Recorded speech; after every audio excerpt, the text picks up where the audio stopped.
네, 여러분 안녕하세요. 2023년 11월 1일 노영희의 뉴스 인사이다 시작하겠습니다. 오늘 정말 가을 날씨가 딱 저를 맞이하는 걸 아침에 보면서 와, 좀 뭔가 새롭다. 앞으로 2달밖에 안 남았지만 열심히 한번 해보고 싶다. 이런 의욕이 앞섰는데 여러분들은 어떠셨는지 너무 궁금해요. 사실 12개월 중에서 2달 남았다 그러면은 많이 남은 게 아닌데 그래도 2달이면 할 게 진짜 많습니다. 우리 앞으로 특히 대한민국의 복잡한 정세를 생각한다면 우리들에게 2달은 정말 아주 귀중하고 소중한 시간이 아닐 수 없습니다. 지금부터 심기일전해서 대한민국을 위해서 우리가 또 대한민국을 사랑하는 우리 영친이들로서 할 수 있는 일이 무엇인지 한번 찾아보도록 하겠습니다. 자, 여러분의 인간소화제 노영희인데요. 오늘 방송 내용 간단하게 말씀을 드리면 박용준 뉴스마트 기자와 함께하는 뉴스픽 코너 준비되어 있고요. 이어서 매주 수요일에 만나는 수다 매니저 최진봉 교수, 수 읽는 남자. 네, 누구의 수가 가장 좋은가? 누가 이렇게 똑똑한가? 이런 거에 다 정치권에서 딱 보면 애미다 우리가. 자, 어쨌든 수다맨 최진봉 교수와 함께 미디어 관련 현안 짚어보도록 하고요. 마지막으로요, 배프의 촉 시간에는요, 사건 사고 소식 짚어봅니다. 여기 지금 미디어 관련 현안이라고 되는데 그렇지 않습니다. 최진봉 교수는 전천후 그냥 누르기만 하면 자판기처럼 폭폭폭폭폭 씻어야 되는 뉴스가 튀어나오죠. 오늘도 한번 그랬는지 제가 돌발 질문도 한번 해보도록 하겠습니다. 생방송 중에 궁금하신 점 있으시면 언제든 댓글 남겨주시고요. 노영희의 뉴스 인사이다 본격적으로 시작해보겠습니다.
네, 바쁜 아침 이것만은 꼭 알아야 될 뉴스만 엄선해서 대신 정리해드립니다. 듣기만 해도 이해가 쏙쏙 되는 뉴스픽 시간인데요.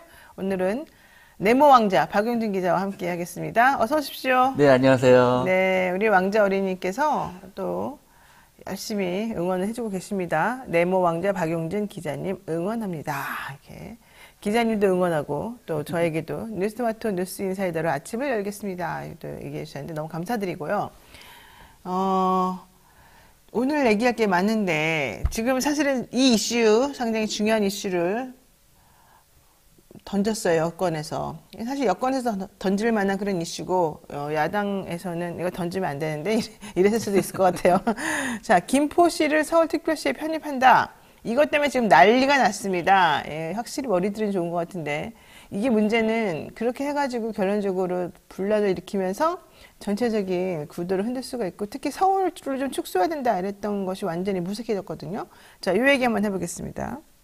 그러니까 불과 몇 년 전만 해도 이제 뭐 강남구를 서울에 독립시켜야 된다. 맞아요. 아니면은 뭐 서울이 몇 개로 쪼개야 된다. 뭐 이런 식의 얘기까지 나왔는데 한순간에 지금 이제 메가 서울이라는 얘기가 나왔거든요. 아이고. 그래서 아예 서울을 더 키우자. 그래서 서울 주변부까지 이제 그냥 김포 하나만 넣는 게 아니라 다른 지역 도시까지 합쳐서 넣자. 이 얘기가 나오면서 지금 총선에 그냥 큰 폭풍으로 지금 떠오르고 있습니다. 그렇죠. 사실은 다들 이제 계산속이 밝기 때문에 내가 이런 이슈를 선점해서 던져버리면 이 동네, 특히 이게 전국 선거가 아니라 그 지역과 관련된 선거잖아요. 총선이라고 하는 것은. 그렇게 되면 일단 사람들 누구라도 자기네 지역에 대해서 좀 유리한 쪽으로 생각을 하게끔 마련이에요. 아무리 그게 옳든 그르든 간에. 이런 상황에서 우리 동네 잘 해주겠다는데 우리 동네 서울을 편입시켜준다는데 땅값 엄청 오르겠네 이런 생각 안 할 수가 없거든요. 사람이라면. 야, 치사하게 그걸 가지고 들이네. 계속해서 해볼까요? 네. 그러니까 뭐 이게 뭐 예전에 뭐 GTX 아니면 뉴타운 이런 거랑 연결되는 심리라고 생각하는데요. 어제 이제 윤재영 원내대표가 기자들을 만나서 이 메가 서울을 좀 공식화했습니다. 정책위에서 검토할 것으로 알고 있고 아무래도 의원 입법 형태가 될 가능성이 크다 이렇게 말했습니다. 이게 김포에서 말하기 전에 이미 당 내부 검토를 거쳤고 김포뿐만 아니라 이제 서울과 경기한 하남, 구리, 고양, 광명, 부천 등 다른 주변 도시도 주민 요구가 있을 경우 포함한다는 구상입니다.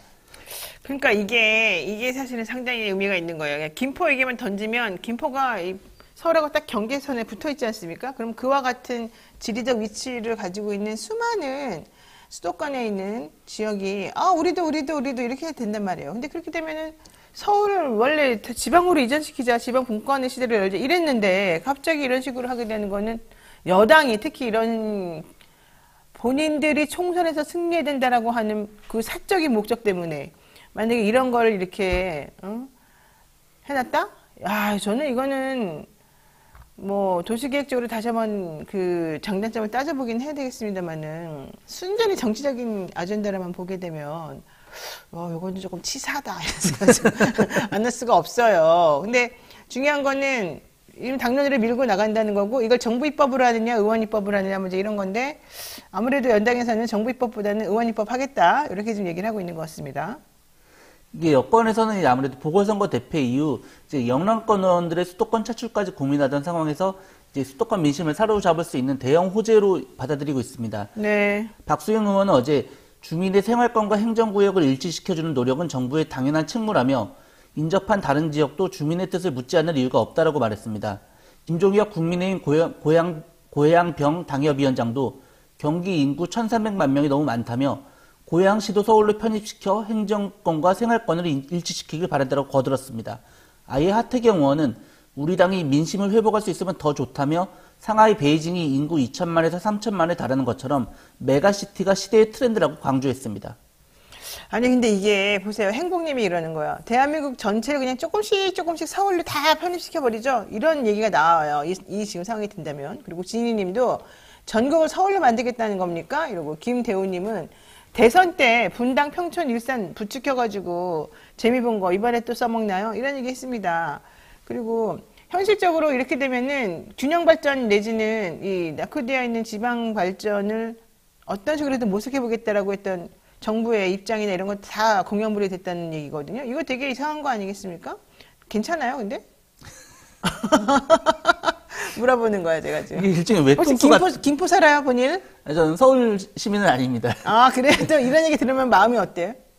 좀 혹해? 그게 그런 시민을 자극한다고 생각해요. 누구나 좀 서울에 살았으면 아니면 혹은 내 부동산 가격이 올랐으면. 그렇죠. 당연한 거죠, 그거는. 이런 심리를 이제 자극을 하는 거죠. 그러니까. 근데 그러면 안 된다는 거죠, 내 말은. 이 여권이 특히 그런 식으로 말하자면 총선 장사 비슷하게 이렇게 하면, 물론 그 동네에 언급이 된 동네 사람들은 또 기대하고 설레고 이럴 수 있겠으나, 그렇게 되면 전국적으로, 전체적으로 과연 이게 옳은 것인가? 저는 잘 모르겠어요. 저는 사실은 이쪽에서 여당에서 내보낸 주제는 그거였잖아요. 서울에서 출퇴근 사람이 너무 많다. 그러니까 서울로 편입시켜달라. 근데 이게 타당한 일입니까? 이게 그런 거거든요. 서울로 출퇴근하기 힘들다라고 그러니까 그럼 아예 서울을 너네 동네 서울로 만들어줄게. 네, 너네 동네 서울로 만들어줄게. 야, 진짜 똑똑하다. 근데 무슨 말만 하면 다 들어준다는 무슨 뭐 같은데. 근데 솔직히 이렇게 되면은 여기뿐만 아니라 서울하고 경기와 모든 곳이 다 이렇게 들쑥들쑥할 가능성이 좀 있어요. 하남, 구리, 고양, 광명, 부천 이런 데거든요. 이거 상당히 문제가 있을 수가 있는데. 자, 야당에서는 어떻게 생각하고 있습니까? 일단 유보 입장을 밝힌 더불어민주당은 국힘의 성공에 허를 찔린 듯 당혹감을 감추지 못하고 있습니다. 해당 지역구 의원들은 주민 반발을 의식해서 공개적인 입장 표명을 자제하고 있습니다. 장경태 민주당 최고위원은 경기도민의 자부심도 있기 때문에 누구나 다 서울 시민이 되고 싶다고 생각할 수는 없을 것이라고 좀 이렇게 한 발짝 물러섰는데요. 강선우 민주당 대변인도 뜬금없는 발표라고 비판하면서 행정구역 개편은 신중하게 검토할 사안이라고 선을 그었습니다. 민주당 경기도당 위원장인 임종성 의원도 지역 주민을 이간질하겠다는 말장난밖에 안 되라고 목소리를 높였습니다. 그러니까요. 이게 그렇게 막 쉽게 던질 만한 건 아니다. 어쨌든 성공했네요.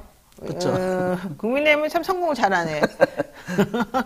막 하고 싶은 대로 다 하고 막판에 하나 탁 건드려 놓으면 또 거기서 우왕좌왕 민주당 사람들 막 헤매고 이런 게 딱 보이는데 이거 좀 공청회도 열고 여러 가지 측면에서 국민들의 어떤 동의도 구하고 또 진짜 도시공학적으로 과연 이렇게 하는 것이 우리나라 전국 발전을 위해서 타당한 것인지 이런 거에 대해서 냉정하게 생각해봐야 될 필요는 있어요. 하지만 그렇게 되면 결과론적으로 김포에서는 폭망하겠죠, 민주당이. 그 과정을 거치는 동안에. 현재 지금 김포는 갑을 지역구이잖아요. 그래서 민주당이 지금 가져가 있는데 이런 식으로 하면 수도권 다른 곳에서도 국민의힘은 다른 걸 아랑곳하지 않고 어쨌든 우리들의 이익을 위해서 뭔가 해줄 수 있는 곳이구나라는 생각을 할 수밖에 없어서 아이고 이 머리 누가 썼을까 좀 신기하네요. 자, 본인이 김포 사는 건 아니지만 예, 그래도 김포를 이렇게 시켜준다 그러니까 마음이 설레고 콩캉콩캉 하잖아요. 이거 옳습니까? 그러니까 이게 설사 이걸로 국힘이 총선에 승리한다 하더라도 이게 현실성이 있느냐 이걸 봐야 되거든요. 네. 근데 이게 그러면 실제로 가능하냐? 우리 동네 가서만 서울로 될 수 있느냐? 근데 이게 쉽지 않습니다. 아, 왜요? 이게 메가시티라는 게 뭔지부터 봐야 되는데요. 네. 메가시티가 이제 오사카, 파리, 베이징이 요즘 이제 하고 있는 방향인데 대도시가 있을 때 대도시를 조금 더 확장해서 주변 소도시까지 편입을 시켜서 아예 대도시 권역을 만드는 거거든요. 그러면은 이게 단순히 그냥 우리가 그냥 학군이 서울에 가는 거냐 아니면 부동산이 오르냐 이런 개념이 아니라 전체 아까 말씀하신 것처럼 지역균형 발전까지 고려해가지고 국가 전체의 행정구역을 개편하는 거를 봐야 됩니다. 그리고 이게 단랑 김포시 하나만 하는 게 아니라 이제 전체 다른 인접도시 여기는 다 물어야 되고 네. 국가 전체 뭐 수도의 문제이기도 하고요. 그렇죠. 이걸 재편하기 때문에 조금 더 이제 복잡한 그런 과정을 거칠 수밖에 없습니다. 이게 아까 말씀드린 것처럼 일본의 경우 수도인 도쿄가 이제 엄청 커졌습니다. 그러니까 이게 도쿄에만 많이 몰리니까 오사카를 중심으로 간사이 광역연합이라는 걸 만들었는데요. 그랬고 도쿄만 발전할 게 아니라 너네도 이 정도 발전할 수 있도록 더 큰 덩이를 하나 만들어줄게. 이런 개념으로 접근한 거거든요. 네. 중국 같은 경우도 베이징은 엄청 인구가 많아지고 이제 발전을 했는데 베이징 옆에 있는 또 허베이 지방은 아직 그 정도를 못 따라가고 있으니까 텐진이나 허베이 이런 데. 예. 텐진이랑 허베이까지 묶어가지고 징징지 프로젝트라는 거를 진행하고 있습니다. 네. 근데 그러면 우리는 이게 그냥 단순히 학군 혹은 부동산 이런 문제로만 접근할 게 아니라 우리도 그러면은 수도권에 너무 사람이 많이 몰리니까 이걸 이런 식으로 해결하자. 네. 아니면 뭐 지역 균형 발전을 아니면은 뭐 그런 인구 저출산 문제를 아니면 뭐 그런 좀 발상적인 큰 그림이 좀 뒤따라야 한다는 거죠. 야, 이런 유언벼가 떠돌고 있습니다, 여러분. 한번 개연성이 있는지 들어보십시오. 김포에 땅이 있을 것이다. 김포에도 있을 것이다. 일산에도 있을 것이다. 뭐 양평에만 있는 게 아닐 것이다. 내가 주어를 안 말했습니다, 분명히. 일단 저는 없습니다. 여러분, 김포에도 있을 것이다. 양평만은 아닐 것이다. 일산, 뭐 여기저기 다 있을 거다. 충분히 합리적 의심이 가는 그런 상황이죠. 네, 야 진짜 땅 부자가 최고네. 땅 부자가 최고입니다. 참네요. 내가 이런 말 하는 것 자체가 부끄럽네요. 자, 대통령도 또 태도를 지금 바꾸고 있습니다. 강서구청장 보궐선거 참패한 이후에 대통령 또 이렇게 샤샤샥 바꿀 줄은 몰랐어요. 두 번째 이슈 보겠습니다. 네. 윤석열 대통령이 어제 국회를 찾아 내년 예산안에 대한 협조를 요청했습니다. 일방적인 전 정권 비판이 사라지고 야당과 환담 자리를 갖는 등 예산안 통과를 위한 적극적인 몸짓을 보였으나 정작 예산안 내용에는 비판받던 기존 기조에서 큰 변화가 없다는 평가가 나오고 있습니다. 네, 우리 대통령님이 난 이렇게 금방금방 유연하게 이렇게 머리를 조아리고 잘 하실 수 있는 분인지는 정말 몰랐습니다. 피의자는 절대 상대할 수 없다. 일개 피의자 따위가 어떻게 나에게 만나자고 하느냐. 이런 그동안의 태도를 취했던 양반인데 어떻게 이렇게 그냥 순식간에 싹싹 바뀌고 와 이게 지금 우리 대통령이 달라졌어요. 이건지 아니면 너무 대통령님의 마음이 보여요. 이건지 제가 잘 모르겠는데 어쨌든 윤석열 대통령과 이재명 민주당 대표 시정연설에 앞서서 접견실에서 사전 한담회를 가졌죠. 네, 근데 막 손을 먼저 내미는 거예요? 그쵸. 이제 먼저 이제 야당 대표들이 아무래도 먼저 와 있었고요. 이제 윤 대통령이 그 시정연설에 들어가기 20분 전에 도착해가지고 이제 김영주 국회 부의장, 이정미 정의당 대표, 김기현 국민의힘 대표, 그리고 이재명 민주당 대표 이제 차례대로 서 있던 차례대로 하면서 이제 인사를 악수를 했습니다. 윤 대통령이 먼저 이 대표에게 악수를 청하면서 오랜만입니다. 이렇게 말하자 이 대표는 이제 별다른 말은 하지 않고 그냥 고개를 끄덕였습니다. 그러니까 지금 국민의힘은 완전 총선 체제로 돌입했네요. 자, 땅도 편입시켜줄게. 경계도 이렇게 다 넓혀줄게. 나도 바뀔게. 내가 먼저 손 내밀게. 뭐 손 내미는 게 뭐가 문제야? 돈 들어? 이렇게 생각하는 것 같아요.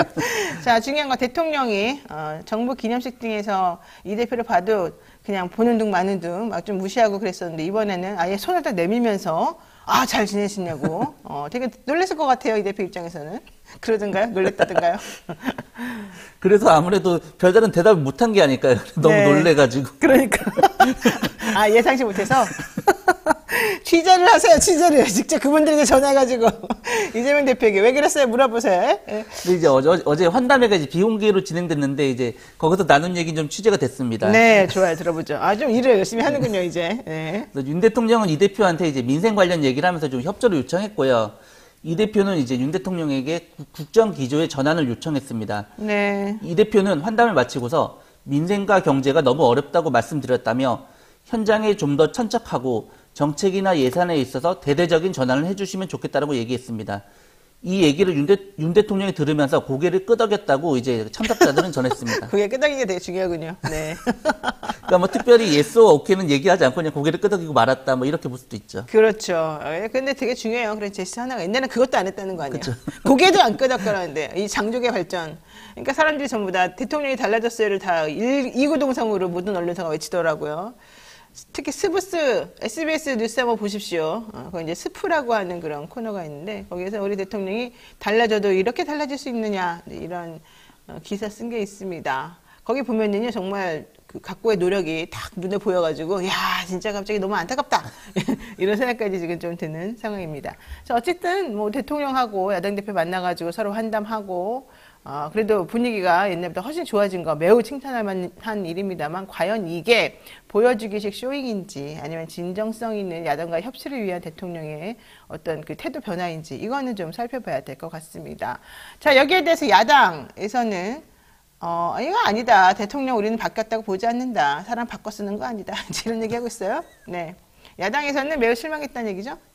이게 어제 아무래도 시정연설 내용을 보니까 정작 내용이 별로 안 달라졌거든요. 네. 이게 시정연설 자체가 좀 내용이 깁니다. 27분간 이루어졌는데 21페이지 분량이 7,492자에 달하는데 이게 그러면 내용이 이 태도가 달라진 만큼 좀 국민들에게 국정 기조의 변화를 보여주냐? 이게 그렇지 않았다는 게 이제 야당의 평가였습니다. 그 요즘에 제일 시끄러운 사회 이슈 중에 하나가 바로 남현희 펜싱 선수와 그 예비 남편이라고 불렸던 사기꾼 전청조 씨 얘기가 엄청나게 핫하잖아요. 전청조 씨가 말을 그렇게 잘한대요. 그래서 그 사람 말을 들어보면은 이거 다 누구라도 혹할 수밖에 없는 상황이래요. 예. 갑자기 그 생각이 딱 나서 왜 나는지 갑자기 모르겠는데. 자, 중요한 거는 정의당에서도 뭐라고 하고 진보당에서도 좀 뭐라고 하고 있어요. 대통령 말로만 하지 말고 좀 뭔가 좀 근본적인 대책이나 근본적인 방향성을 좀 제시해달라 이랬던 거죠. 근데 결과적으로 아무것도 없는 거 아니냐 이런 얘기하고 있습니다. 자, 두 당의 수석 대변인들이 한 말만 잠깐 간단히 언급해 주십시오. 김희서 정의당 수석 대변인은 국민은 국정 실패에 대한 변화와 쇄신을 요구했지만 윤 대통령 거부했다며 꼭 있어야 했던 말은 빠지고 정부의 파국적 예산에 대한 아집과 자화자찬만 늘어놓은 시정연설에 나라의 미래에 대한 국민의 근심과 걱정만 더 커졌다라고 평했습니다. 손솔 진보당 수석 대변인도 애초에 예산을 어떻게 배정했는지에 앞서 역대급 세수 펑크에 대한 사과를 했어야 된다. 운용할 수 있는 예산 자체가 적어졌는데 민생을 챙기겠다는 것 자체가 어불성설인데 건전재정 기조 자체가 훌륭하다고만 하니 황당하다. 이렇게 그냥 평했습니다. 지금 댓글들 반응이 안 좋습니다. 콩풀리님, 여기에 속아서 또 찍어주겠네. 정신 차리자. 루루님, 눈속임. 와리지님, 그는 안 변해. 명명님, 보여주기 생 쇼쇼. 이런 얘기. 엉겅키님, 절대 믿지도 속지도 맙시다. 이병희, 사람은 고쳐서 못 씁니다. 이연승님, 말로만 민생이죠, 뭐. 옥문성님, 원맨쇼 하는 건가요? 이런 얘기했고, 포레버님, 참나, 어제 잠깐 제스처 달라졌다고 사람 쉽게 변하지 않습니다. CR도 안 먹힙니다. 이런 얘기 하셨습니다. 이연숙님, 절대로 속지 말다. 명명님, 일도 믿지 못한다. 막 이런 얘기. 지금 보니까 일색이네요, 전부 다. 이러니까 우리 방송 좌빨이라 그러나? 농담이고, 댓글들 반응을 보게 되면 대통령이 말한 것에 대해서 사람들이 어떤 반응을 하는지가 사실 보이는데, 한두 명 얘기하는 것도 아니고 그냥 한 페이지 전체가 다 똑같은 기조로 지금 댓글을 달렸다는 건 상당히 중요한 의미가 있는 것 같아요. 네. 자, 진보당 속 대변인 이름이 참 예쁘군요. 손솔. 또 이제 연령대를 자꾸 짐작하게끔 만드는 이름이네. 이게 언제 유행했던 이름인가 이게 알 수 있군요. 솔이라는 이름이. 오늘 여기까지 해야 될 것 같습니다. 네, 고맙습니다. 네, 감사합니다. 네, 생방송 댓글 참여 계속 부탁드리고요. 왕자 어린님 오늘 아주 그냥 종횡무진 활약이 대단하십니다. 후원금 쏘셨습니다. 여러분들 딱 읽어보면은 우리도 한번 해봐야지 이런 말 한번 듣게 되지 않을까 생각이 드는데요. 자, 저는 잠시 후에 최진문 교수와 함께 돌아오겠습니다.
이토마토 전문가와 함께하는 올인원 서비스.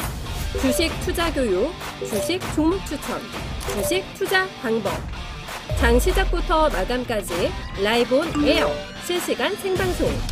현명한 투자를 위한 투자 교육과 투자 방법. 이토마토가 여러분과 함께하겠습니다. 네, 산삼의 본향 함양 지리산 자락 800m 고지에서 농약 한 방울 비료 한 톨 없이 오로지 자연의 힘으로만 키웠습니다.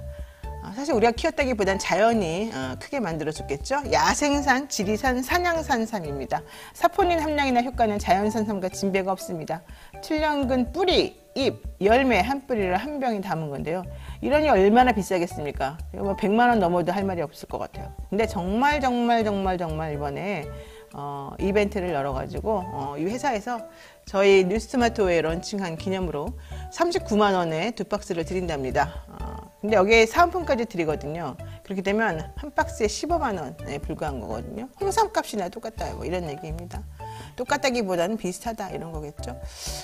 이게 짜잘짜잘한 거 하나씩 먹으면서 괜찮아지겠지 하는 거 소용이 없다. 조금 효과가 정말 확실한 거 하나 한번 먹어서 온 식구들이 한번 효과를 느껴봐라. 이런 전략인 것 같아요, 이 회사가. 근데 한번 그 전략에 동조 한번 해보시죠. 정말 제대로 된 이 효능을 보실 수도 있습니다. 특히 이런 분들에게 보내낸다고 합니다. 권한다고 합니다. 늘 피곤함을 느끼는 분, 난데? 손발이 차가운 분, 나도 좀 차가운데 발이, 특히 발이 좀 차갑더라고요. 넘치는 활력과 기력이 필요한 분, 이건 진짜 저예요. 자, 사랑하는 부모님, 지친 남편과 아내를 위해서 지리산 천년의 기운을 선물하세요. 이랬어요. 제가 그냥 사야 되겠습니다. 할 수 없습니다. 이 얘기 들으면 난데 할 때가 많을 것 같아요. 제 옆에 앉아 계신 분에게도 이따 한번 여쭤보겠습니다. 자, 가을맞이 이벤트. 혈당 케어와 장 케어를 동시에 할 수 있는 100% 발효 특허 제품 당장 케어 한 박스도 45일치인데요. 이것도 같이 특별 증정해드린다고 하니까 11월 30일까지입니다. 전화 1666-1080, 1666-1080, 1666-1080 산삼순백 한번 검색해 보시고 한번 효과 한번 꼭 누려보시기 바라고요. 저랑 같이 방송 한 30년 하셔야 되잖아요. 우리 장수합시다. 이거 먹고. 자, 또 이 산상 관련된 광고는 여기까지 하고요. 최진봉 교수 한번 불러보겠습니다. 어서 오십시오. 안녕하십니까. 네, 광고 들으셨죠? 네, 들었습니다. 네, 사고 싶은 마음이 막 불끈불끈 솟아나죠? 이분은 돈 얘기만 나오면 얼굴이 굳어져.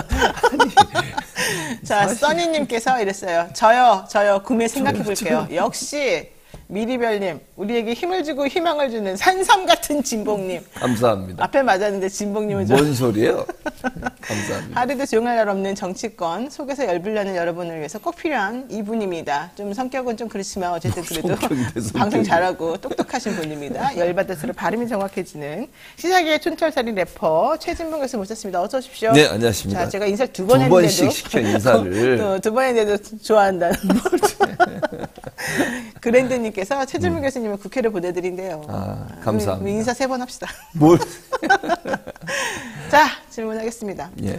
지난주에 윤석열 대통령이 김건희 여사와 함께 사우디, 카타르, 그 분쟁 지역으로 순방 다녀왔습니다. 결과가 뭐냐고요, 결과가. 모든 사람들이 다 궁금해하는 그 결과. 아무도 안 알려줘서 우리들이 그냥 찾아보고 있는데 그 중에 하나 딱 눈에 띈 게 있었어요. 김건희 여사 사진 역시. 거기 보면은 막 말하고 같이 이렇게 있는 것도 보이고, 엄청나게 여사가 그 나라에서 귀빈 대접을 받았다. 이제 이게 되게 핵심인 거 아니겠습니까? 그러니까 탁현민 전 의전 비서관이, 이거 인스타용 사진인데, 이거 어쩌라고 이렇게 말했고, 국민의 의원들은 이런 게 국격입니다. 이제 이렇게 말했어요. 누구 말이 맞아요? 아니, 무슨 국격이냐. 화를 내요. 예. 아니, 화가 나잖아요. 아니, 무슨 자기 놀러 갔어요? 세금으로 간 거잖아요. 아니, 세금으로 가서 국가를 대표해서 순방을 하면 순방의 주체는 누구예요? 윤석열 대통령이잖아요. 그럼 대통령을 찍어야지 왜 자꾸 여사를 찍는 거야? 여사는 민간인이에요. 물론 대통령 부인이니까 함께 가서 뭐 같이 있는 장면을 찍힐 수 있다고 생각해요. 만찬장이라든지 아니면 행사장에 같이 들어가는 장면 이런 건 찍힐 수 있겠지. 그러나 모든 게 누가 포커스가 돼야 되겠어요?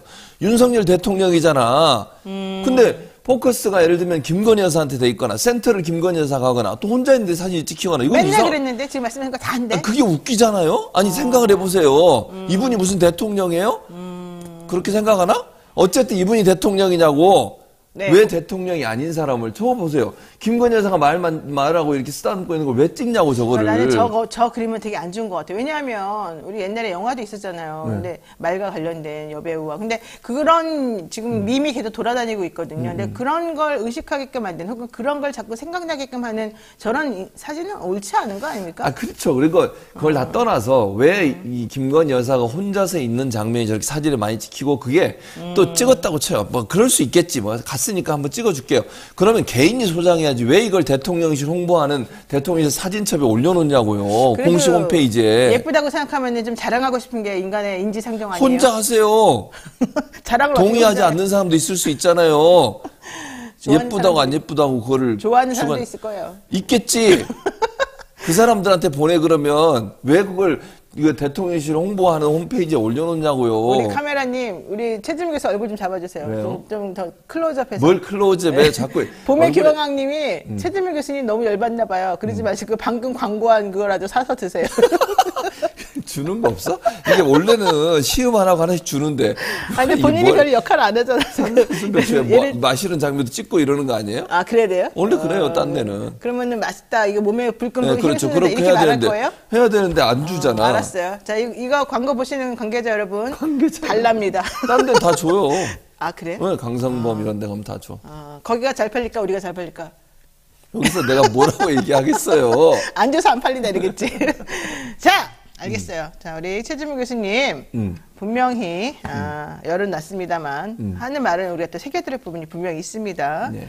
지금 인스타그램용이거나 여사의 개인 보관용 이렇게 처리가 돼야 되는 것을 네. 대통령실이나 혹은 정부기관의 공식적인 의도를 가진 사진으로 올리니까 지금 진행자처럼 이렇게 분노하게 되는 거 아니냐. 맞아요. 여사를 중심에 놓고 순방이 진행된다는 것을 보여주는 것이다. 이게 바로 탁현민 씨의 말인데 탁현민 씨가 MBC 라디오 신장식 뉴스아키에 나가가지고 이 얘기를 한 거예요. 맞아요. 근데 지금 우리 상황이랑 똑같네. 네, 그런 거죠. 그러니까 아까도 말씀드렸지만요. 대통령이 순방을 가면 대통령 중심으로 외국의 뭐 수반, 그러니까 대통령이 됐든 총리가 됐든 이런 사람들이 같이 있는 장면을 찍는 거예요.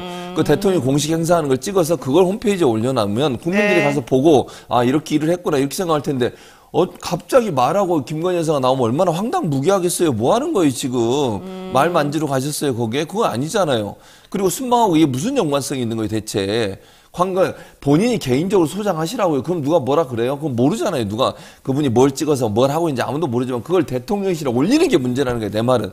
왜 김건희 여사 혼자 그 원샷으로 찍히는 사진들이 자꾸 대통령실에 올라오냐고요. 이분이 뭔데 대체. 대통령 부인이에요. 그럼 대통령 부인은 네. 민간인이라고 제가 몇 번을 얘기해요. 공식적인 뭐 직책이 없어요. 네. 그러니까 예를 들면 대통령과 함께 어디 같이 가는 행사에서 찍힐 수 있겠지. 사진 옆에 있으니까. 그런 사진까지는 오케이. 근데 혼자 찍는 사진 또 그 초점이 대통령이 아니라 김건희 여사 쪽에 초점이 맞춰 있는 사진 이런 사진이 있으면 되겠냐고요, 제 말은. 김나무님께서 노 변호사님 훨씬 예쁘니까 사진 올리십시오. 괜찮습니다. 대통령실에다? 아니, 아무한테나 한 말인 것 같아요. 얘기했고 박진 네. 외교부 장관이 이렇게 말했습니다. 대통령 부인 김건희 여사가 말을 쓰다듬는 장면이 부각됐다 이렇게 말하니까 양국 간의 사전 합의에 의해서 전혀 어색한 점 없이 잘 이루어진 행사다. 상대방하고 충분히 사전에 합의했고 이번에 중동에서도 아주 각별히 예우를 해줘서 잘 됐다. 이렇게 지금 얘기를 하고 있습니다. 그런데 어쨌든 계속 논란이 되고 있어요. 왜 맨날 김 여사 중심으로만 할까요? 김 여사 얼굴이 사진에 찍히면 훨씬 더 사진이 멋있어 보이나요? 대통령보다? 아니. 그건 아니에요? 네.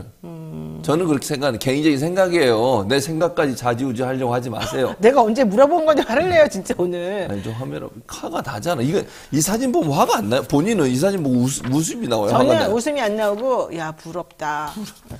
이렇습니다. 진짜 근데 부럽다 뒤에 뒷말이 점점점이 있어요. 예. 이게 어떻게 국격입니까? 이게 국격을 떨어뜨리는 행동이에요. 어느 나라가 이렇게 대통령 부인이 혼자 찍고 그걸 포커스 맞춰서 찍고 대통령보다 대통령 부인한테 초점이 맞춰지고 이런 사진을 올릴 수가 있어요. 제가 볼 때는요. 그런 사진이 찍힐 수는 있어요. 네. 뭐 제가 말씀드렸잖아요. 대통령 부인이 같이 갔으니까 찍힐 수 있다고 봐요. 그러면 올리는 거는 선별해서 올려야지. 그런 거 아니겠습니까? 공식적인 홈페이지고 세금으로 운영되는 홈페이지고 대통령의 공식 행사에 대해서 알리는 홈페이지잖아요. 그럼 대통령이 중심이 아니지 왜 여사가 중심이 되냐고요. 그거는 말이 안 되는 거예요, 기본적으로. 그러면 이 사진을 올리도록 누가 이걸 허용하고 누가 이걸 골랐고 이게 문제가 된다고 저는 봐요. 양국이 합의했대잖아요. 아니 찍는 건 합의할 수 있다고 봐. 예를 들면 근데 홈페이지에 올리는 거, 그러니까 대통령실 홈페이지에 올라온 사진들이잖아요, 저게. 그렇죠. 그거를 선별해서 잘 올려야 될 거 아니에요. 저는 의도적으로 누군가 이거 관리하는 사람이 의도적이 아니라면 어떻게 이런 사진을 올릴 수 있겠습니까?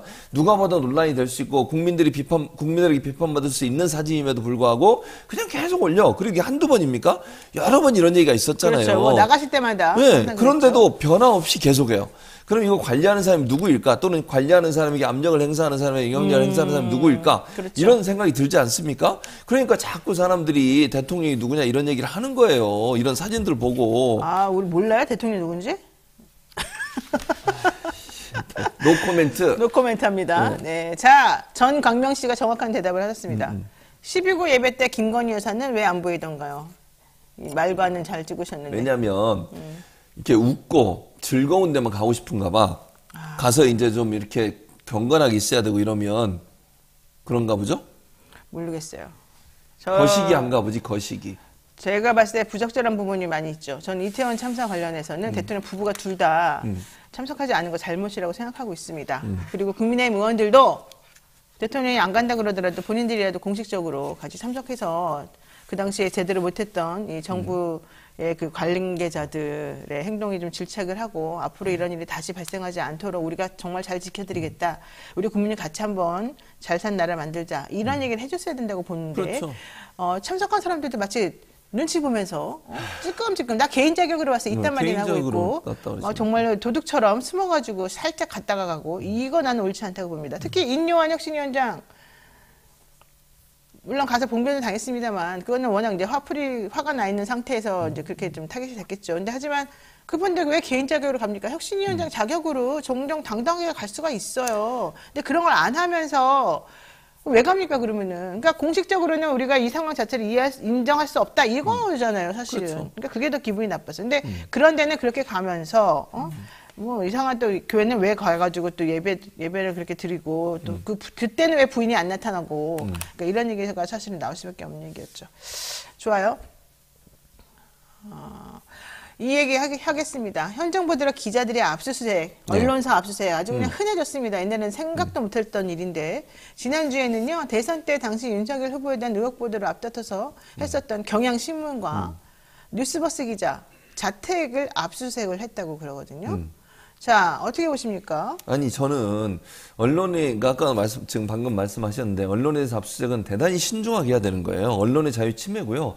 언론이 하는 역할이 뭡니까? 그렇죠. 정부기관이나 권력기관에 대한 감시와 견제이기 때문에 본인들을 감시하고 견제하는 기관, 검찰도 마찬가지예요. 견제의 대상이거든요. 그런 기관을 압수수색을 한다? 이거는 뭔가 누가 봐도 이거는 의도적으로 하지 않은 거 수사기관이 왜 언론의 자유를 침해하지? 헌법적 권리잖아요. 언론의 자유라고 하는 표현의 자유는. 근데 언론의 자유와 표현의 자유를 억압하려는 시도가 있지 않으면 어떻게 압수수색을 하는가? 명백하게 범죄행위가 소명되지 않는 이상 압수수색을 대대로 안 해요. 그리고 대체적으로 언론사들이 허용하지 않았어요. 지금까지. 노조원들이 막고 못하게 하고. 그렇죠. 지난번 채널A도 기억나시죠? 네, 채널A 갔는데 네. 못 들어가. 조선일보 네. TV조선도 갔는데 못 들어갔어요. 문재인 정부 때. 그래가지고 합의해서 어떻게 했어요? 목록 주고 목록에 관련된 넘겨주는 자료만 받고 그랬죠. 근데 지금 보세요. 지금 그냥 막 들어가. 이게 그리고 그런데 기자들이 막지도 않아. 그러니까 웃기다는 거예요, 이게. 이런 식으로 하면요. 나중에는 검찰이 원하면 언제든지 언론사 들어가서 압수수색해요. 그리고 언론사라고 하는 것은 그 프레스룸이나 이 편집하는 것은요. 엄청나게 다양한 정보들이 들어와 있는 것이에요. 그게 기사화되지 않더라도요. 그럼요. 조사 차원에서 또 뭐 기자들이 취재한 내용들을 축적돼 있는 것이에요. 그럼 그 자료까지 다 갖고 와보세요. 어떤 일이 벌어지겠어요? 언론의 자유를 완전히 무시하고 침해하는 행동 아닙니까? 네. 그런데 이런 식으로 하고 특히 이번에 압수수색한 걸 보면 윤석열 대통령이 대선 후보 당시에 있었던 일이에요. 의혹 관련해서 보도고요. 아니 대선 후보에 대해서 검증하고 의혹 보도하는 거 가지고 문제를 삼고 처벌한다? 그러면 누가 대선 후보에 대해서 검증을 하겠어요? 어떤 언론사가? 뭐 누가 될지도 모르는 거잖아. 그렇죠. 나중에 찍히면 어떡해. 그러면 이제 계속 압수수색 당하는 거지. 나중에 압수수색당하면 어떡해요. 그러면 언론의 역할을 못해요. 언론에게 재갈을 물리는 거잖아. 언론이 그럼 감시하고 견제하고 문제를 제기하고 의혹을 제기하는 거예요. 언론사가 검찰 기관입니까? 어떻게 압수수색을 하고 어떻게 무슨 계좌 추적해서 사실관계 다 파악하고 얘기하자고 그렇게 못해요. 그래서 의혹이 있을 때 의혹을 제기하는 거예요. 그리고 상당히 믿을만한 근거가 있을 때, 녹취록이 있다든지 그럼 그 녹취록 받아가지고 녹취록 있으니까 그 내용 기사화 쓰는 거잖아요. 네. 그리고 녹취록을 쓸 때는 이 사람이 이렇게 얘기했다고 얘기하는 거잖아. 김만배가 이렇게 얘기했다고 얘기하는 거예요. 지금 처음에 이 문제 시작한 게 뭐예요? 커피를 누가 타줬냐? 그거 하나 가지고 시작했어요. 그러면 물어볼게요. 부산저축은행 관련해서 윤석열 대통령이 수사무마에 영향을 미쳤다는 의혹이 있다. 이 내용에 대해서 확실하게 아니다라는 증거가 나왔나요? 아니면 그러니까요. 수사를 했습니까? 그러니까요. 재판을 받았습니까? 네. 아무런 결과도 나온 게 없어요. 지금 의혹으로 남아있는 상태예요.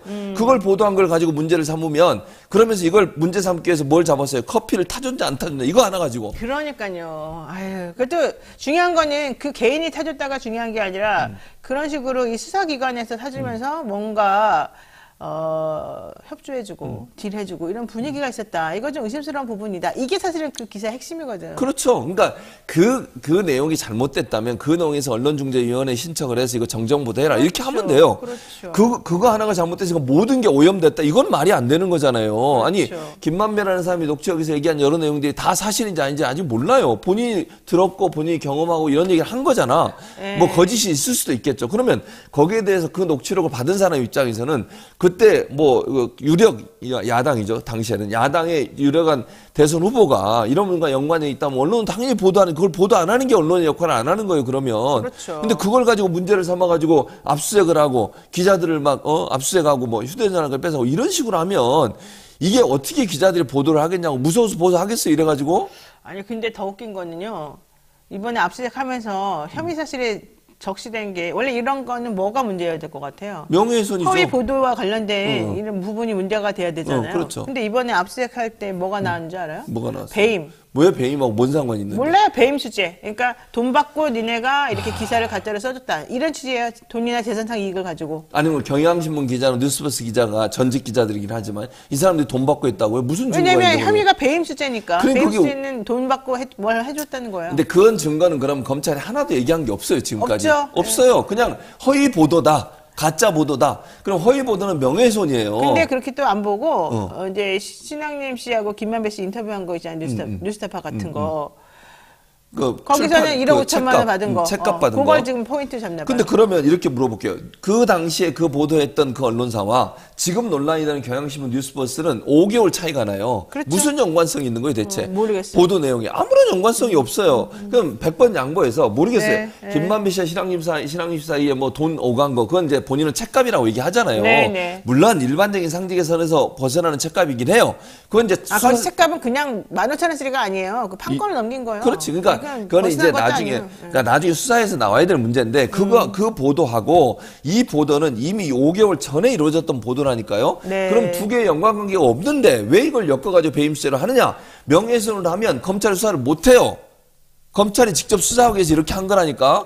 경찰이 수사하게 돼 있는 부분들을. 아, 그렇구나. 이게 바뀌었죠.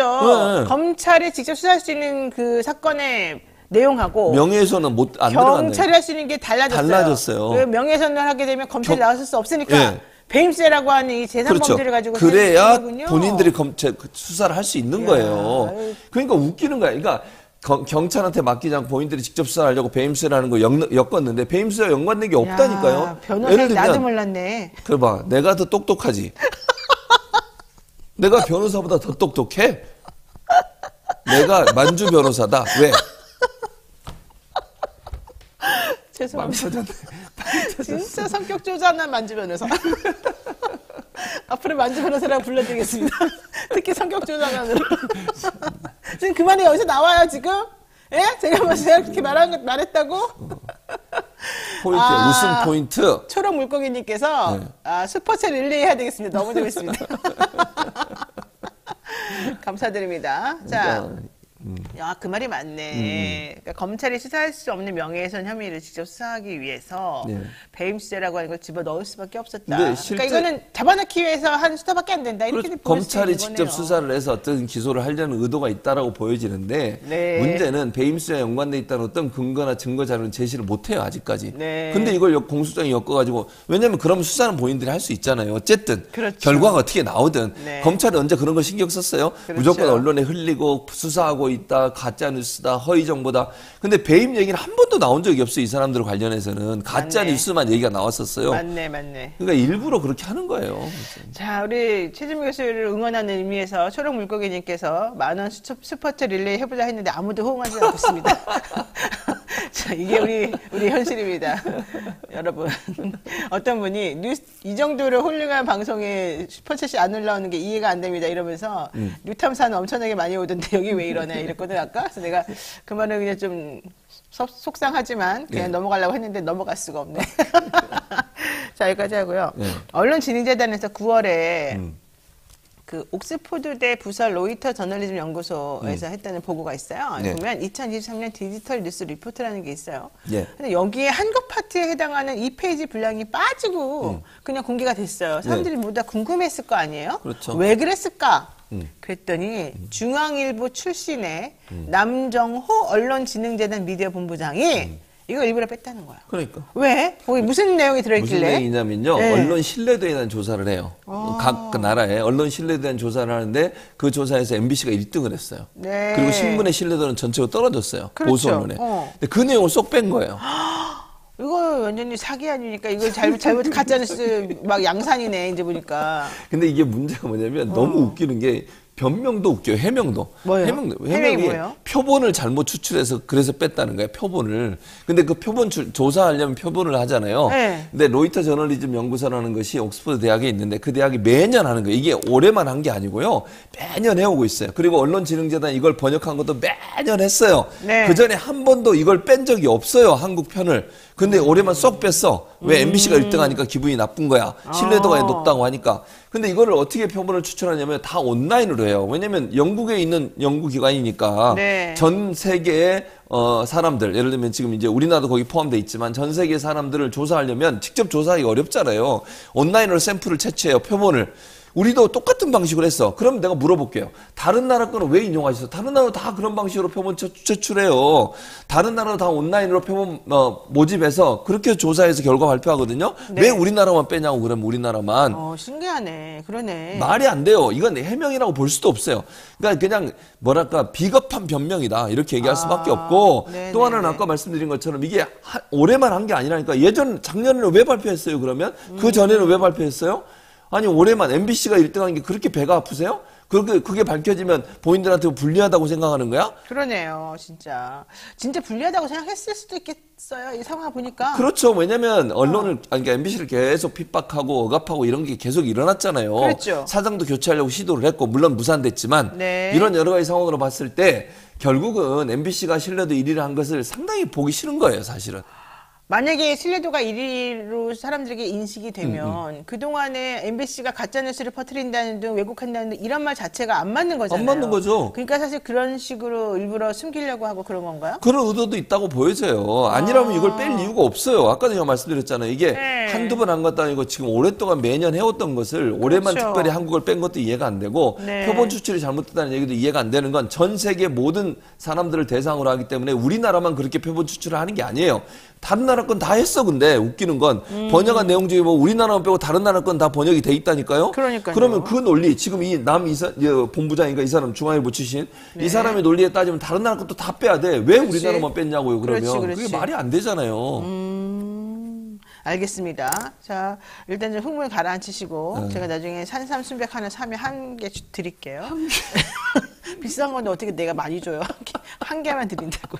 자, 여러분 릴레이 해달라고 초록물고기님 말씀하시니까 초록물고기님 2번 하셨고 상환이님도 보내주셨고 나는나님도 보내주셨고 드래곤님은 2배를 더블로 11월엔 좋은 일만 기대하면서 이렇게 하면서 보내주셨어요. 나를 이용해서 아주 그냥 돈을 땡기는구만. 제가요? 네. 저한테는 아무것도 오는 게 없습니다. 어쨌든 아무리 쏘셔도 다 토마토가 다 가져갑니다. 저도 마찬가지입니다. 자, 최근 중앙일보에 박미영님도 감사합니다. 최근 중앙일보에서는요.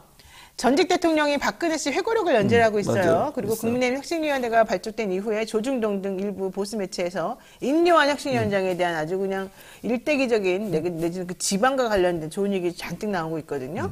이거 뭘 봐야 됩니까? 아무래도 이제 보수 언론들 입장에 총선에 상당히 이제 국민의힘이 고전할 거다 이런 전망들이 많잖아요. 네. 보수가 상당히 어려움을 겪을 거다. 왜냐하면 대통령 지지율이 낮고 또 국민의힘의 이런 태도들을 볼 때 국민의 신뢰를 받기 어려운 상황이었으니까.